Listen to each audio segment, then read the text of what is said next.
ઉપવાસમાં ખાવા માટે એકદમ નવી રીતે ફરાળી પૂરી બનાવી લઈએ તો એના માટે 1 વાટકી જેટલા સાબુદાણાને મિક્સર જારમાં ગ્રાઇન્ડ કરી એનો આવો પાવડર બનાવી લઈએ। હવે એમાં એક બાફેલું બટેકું છીણીને એડ કરી દઈએ। એમાં સ્વાદ પ્રમાણે સિંધાલું મીઠું, અડધી ચમચી જેટલું આખું જીરું અને લીલા ધાણા નાખી બધું મિક્સ કરી થોડું પાણી નાખી અને એકદમ ઢીલો એવો લોટ બાંધી લઈએ। હવે એને 10 મિનિટ સુધી રેસ્ટ કરવા દઈએ। ત્યાર પછી થોડું તેલ નાખી કૂણવી લઈએ। એના 2 લુવા કરી અને મોટી રોટલી વણી લઈએ।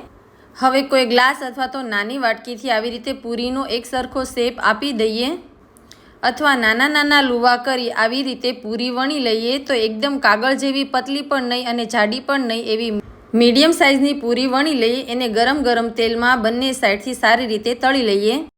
તો તળતી વખતે ગેસની ફ્લેમ આપણે હાઈ રાખીશું અને પછી જો આવી એકદમ સોફ્ટ એવી પૂરી બની જાય એને સૂકી ભાજી અથવા ફ્રૂટ સલાડ સાથે